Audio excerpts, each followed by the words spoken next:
Department ಅಲ್ಲಿ organised ಆಗಿ Karnataka state mobile application ಅಂದ್ರೆ ಒಂದು ಇದೆ. ಬೇಕಾದ್ರೆ ಈಗಲೇ ಕೂಡ ನಾನು ತೋರಿಸಿಕೊಡ್ತೀನಿ. ಇಲ್ಲ ಸರ್, ಡೌನ್ಲೋಡ್ ಮಾಡಿ. ಸೊ ಈ ಮೊಬೈಲ್ ಅಪ್ಲಿಕೇಶನ್ ಅಲ್ಲಿ ನೀವು ಯಾವುದೇ ಒಂದು ಹಾಕ್ತಿರಂದ್ರೂ ತಕ್ಷಣ ನಮ್ಮ ಗಮನಕ್ಕೆ ಬರ್ತದೆ. ಪ್ರತಿ ದಿವಸ ಯಾವ ಸ್ಟೇಷನ್ಲಿಂದ ಏನೇನೋ ಬಂತಂದ್ರೆ ನಮಗೆ ಈ ಗಮನದಲ್ಲಿ ಇರ್ತದೆ. ಸೊ ಬೇಕಾದ್ರೆ ನಾನು ಈಗ ಇದು KSP ಆ್ಯಪ್ ಅಂದರೆ ಇದು ಒಂದು ಅಪ್ಲಿಕೇಶನ್.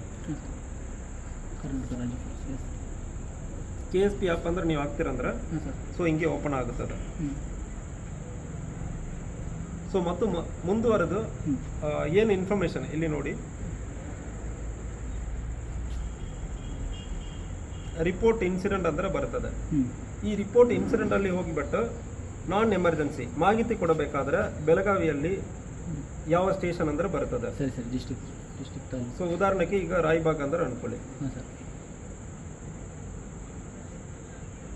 ಸೆಲೆಕ್ಟ್ ಇನ್ಸಿಡೆಂಟ್, ನಿಮಗೆ ಏನು ಸಮಸ್ಯೆ ಆಯಿತು, ಕಳ್ತನ ಆಯ್ತಾ, ಪೊಲೀಸ್ ಸ್ಟೇಷನ್ಗೆ ಕಂಪ್ಲೇಂಟ್ ತಗೊಂಡಿಲ್ವಾ, ಮಟ್ಕ ಆಗಿದ, ಯಾವುದೇ ಇದೆ ಅಂದ್ರೂ ಸೊ ಇಂತಾಗ ಕೊಡಬಾರ್ದು.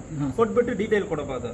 ಅದು ಕೆಳಗಡೆ ಅನಾಮದೇವ ಕೀಪ್ ಮೀ ಅನಾನಿಮಸ್ ಅಂದ್ರೆ ಇರ್ತದೆ. ಇದು ಕನ್ನಡದಲ್ಲಿ ಇರ್ತದೆ. ನನ್ನ ಹೆಸರು ಡೀಟೇಲ್ ಯಾವುದು ಯಾರಿಗೂ ನಾನು ಪೊಲೀಸರು ಕೊಡೋಕ್ಕೆ ಇಷ್ಟಪಡಲ್ಲ.